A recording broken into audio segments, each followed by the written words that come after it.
Hello, and welcome back to the show, folks. I'm your host, Michael Forman, and you're listening to the podcast where networking is more than just an awkward handshake and bad coffee.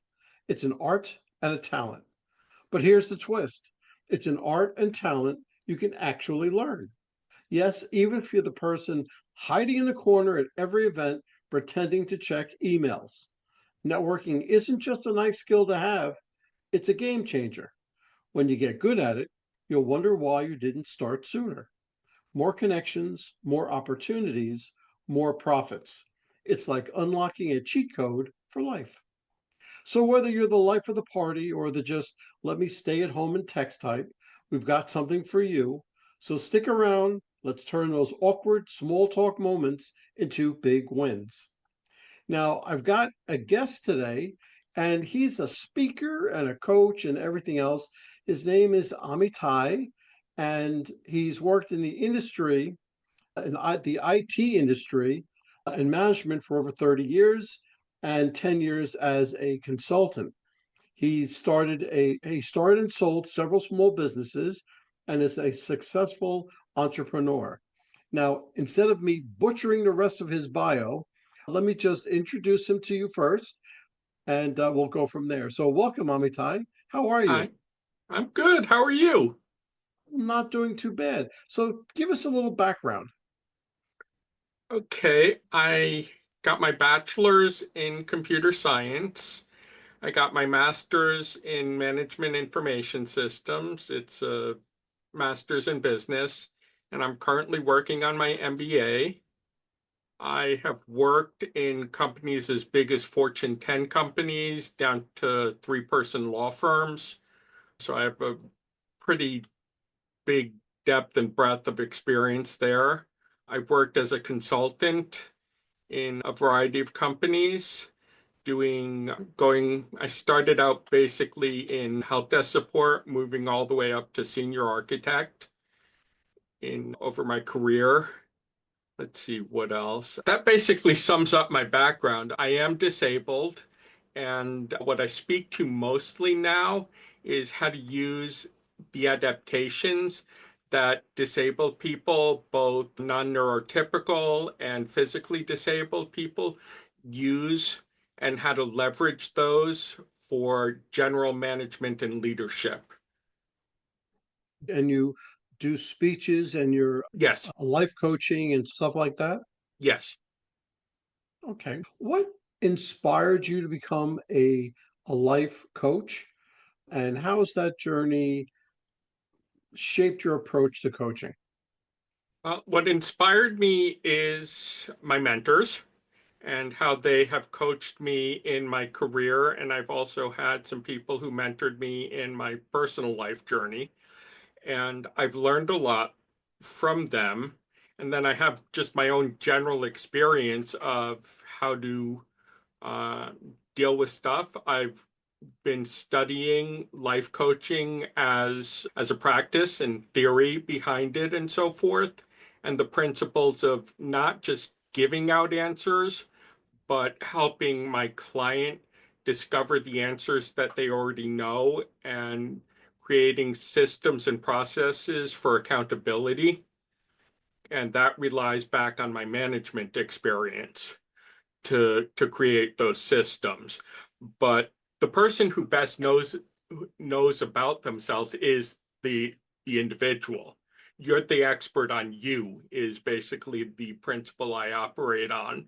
So we use that to develop the coaching strategy for either life coaching or professional coaching. Okay. Many people see coaching, many people seek it, but they struggle to take action. Right. What's the biggest roadblocks and how do you help clients overcome them? One of the coming up in IT, one of the most dangerous phrases we learned was that's the way we've always done it. And you have to be open to change. If you want to engage with life coaching or professional coaching, the key thing is you have to start out being open to change. If you're not open to change, then there's nothing coaching can do for you because you have to be willing to accept that accountability and that openness because obviously what you've been doing to this point is not achieving your goals. Like You have to everything bring else, it from there. exactly. And everything else, you have to be open to coaching, to change in order to succeed or to be Yes. better than what you are. You coach and speak to people one on one, and you speak to an audience. Yes. How do you adjust? How do you adjust from one to the other? Audiences are more generalized. So I'm talking more about my personal experience and about theory. Whereas in a coaching session one on one, it's very catered to that individual's situation and their individual needs. So I start out like the first meeting I have with somebody is just introductory of me getting to understand what they're looking to accomplish out of coaching and what their goals are. And then we develop it each step and just using project management terms, we meet, we review what we talked about previously, we talk about our goals going forward and set action items, set some not quite deliverables because they're not handing something, but just goals for them to accomplish or to work on, and what difficulties they anticipate, how they can take an approach to adapt to those and preempt them and do stuff like that with a keynote or a workshop. It's really addressing it's addressing a larger group that is coming to hear about a theory or a practice and learn from that and then take it back and develop it on their own. Okay.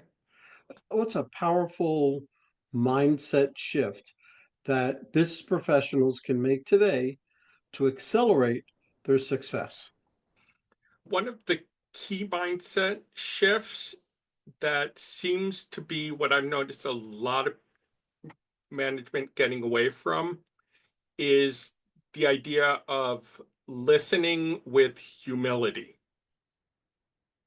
A lot of managers, when things are stressful or there's pressure, will fall back to a top down approach rather than relying on the ideas of their team and just being adaptive in that situation to what gets the maximum productivity out of their team versus taking what gets the maximum productivity from themselves and just imposing that downward.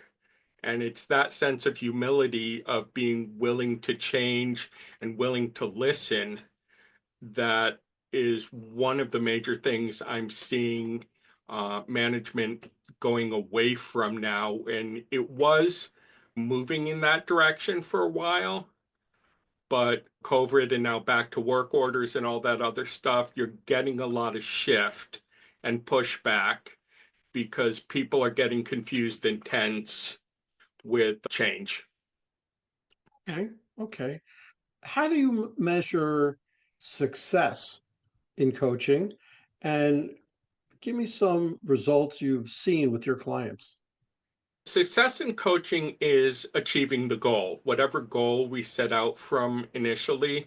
If it's a personal goal, one person I was working with on personally was she was having relationship issues and just was going through series of bad relationships and couldn't manage to break her bad habits. And so what we set as the goal was to really set new paradigms for what she was looking for out of a relationship and what she had to do for herself to see these new relationships rather than just, again, go with the same old. She had to look at what she thought she was initially attracted to versus what she actually wanted and how to look for that. And then professionally, we've worked on productivity and career advancement. And so when it's career advancement, it's pretty simple. If they move up in the organization, they've achieved that goal. When it's productivity, we have to determine what the productivity measure is in that situation. If it's a nonprofit, then productivity it can be measured by how many people they've served or how well the interest of the nonprofit has been addressed.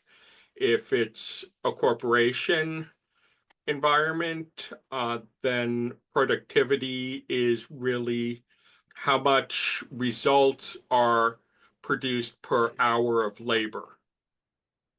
Okay. Okay. You've really explained what success looks like. What are some common mistakes that are made within the coaching industry, and how can you overcome them? One of the most common mistakes I've seen is coaching being used as therapy. And coaching is not therapy. As a coach, I'm completely unqualified to give therapy to people. I'm not a medical professional and I don't pretend to be. If somebody's looking to deal with certain personal issues, then that is really a therapeutic role. And a lot of coaches want to veer off to that because that's just our natural inclination when somebody approaches us with a problem is to give them a solution. Whereas as a coach, we have to guide them to finding their own solution. So it's, as a coach, you're almost exclusively asking questions. Whereas in a therapy role, you are making suggestions. And as a coach, you really, there can even get into legal issues with that. You cannot give suggestions because otherwise you're not fulfilling the coaching role. You're a guide, but you're not a solutions provider. Okay. Okay.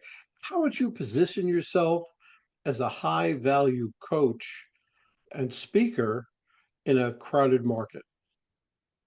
It is a very crowded market. I think what makes my position unique is coming at it from a disability perspective and understanding a more out of the box type of thinking and thinking in more of an adaptive manner.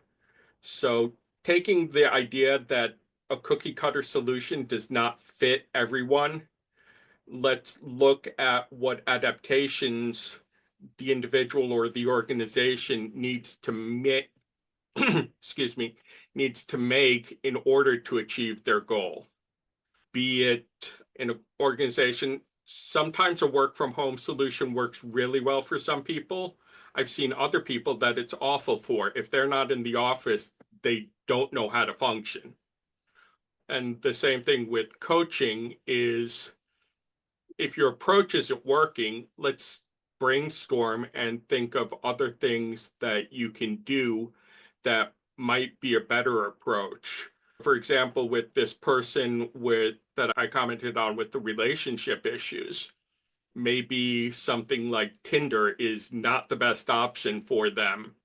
Whereas some of the other apps, or even going back to the traditional of just meeting somebody in a bar or meeting somebody at church or something like that, where it's more of a face to face interaction where you can get a better read on the person rather than how they're presenting themselves on an app, which is always, it's a presentation. They're not going to indicate their flaws. Right. It's very cold when you do it Yes. through texting or an app, and you definitely more you feel the vibe of the other person, to feel the Yeah. vibe of the room, and you can give you a much better feeling. Yeah. And Um, I've noticed there is an age differential there. Obviously, the younger people are, the more comfortable they are interacting electronically. Whereas the older people are, they're going for the older methods of meeting the people face to face. I've noticed a lot of interpersonal communication issues with younger generations because they just, you know, back in my time, you had to talk to people. that's right. You do, or you did, Yeah, and actually you still do. yeah, That's I what I'm still all about. operate on that principle. Absolutely, absolutely, and that's what I am all about meeting and greeting and seeing the vibe of the person and getting to know them, creating a relationship, because really relationships are what's in, and building a client list, that's really out the door. Today's day, it's more all about relationships. Exactly. Okay, so give me a strategy that helps you attain and uh, attract and retain clients, and how can my listeners apply them to their own businesses? Okay. As far as attracting coaching clients, a lot of it is word of mouth. I do post some ads on some local sites or targeted ads on Facebook, but they're very general. Like one of the ads I most recently did was, you have all these New Year's resolutions and everything, but you don't feel like you can get to them. Maybe coaching is a solution for you. And then I offered also with that, the introductory session is free as a get to know situation so that we can both see if I can take them on as a client and if I'm the right coach for them. But a lot of it is also referral. If you're a good coach for somebody, they're going to refer you. And eventually, word of mouth, it becomes your best situation. Good. Let's bring this first full circle. And if you could leave my listeners with one game-changing piece of advice of their personal or professional growth, what would it be? I would say listen and divest your ego. Okay. Not everything is a personal attack. And even if it is, it's someone else's opinion. You don't have to take it on personally and let it impact you. Just be open to listening all the time. Feedback, both positive and negative, can always be learned from. And if you divest your ego from it, then you're more available to act upon it and see what's valid and what changes you can make if they're necessary changes at all. Very good. That's very good advice, and that's a very good takeaway. If somebody wanted to get hold of you, if they wanted to talk to you about coaching or speaking or any, how would they get hold of you? Our website is currently going through a slight overhaul. It's mostly done, but there is a slight bit of overhaul on it. But the contact form on the website is probably the best way to get a hold of me because it's it allows me to address the person when I have the time to get back and really discuss with them. So the website is the word problem, the number two, resolution.com. Okay, that's good. I can't tell you how great this was. You gave a lot of insights to the coaching aspect of things on your side.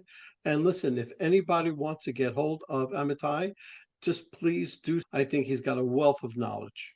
Thank you Okay. so much. I really appreciated this opportunity. I think what you're doing is really great out there, getting all this stuff out there.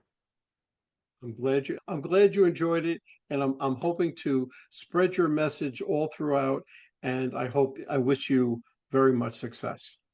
Thank you so much. Well, hold on, folks. Don't go anywhere. Let me just read a few of our sponsors that we have. Struggling to reach success? Maybe it's time to quit.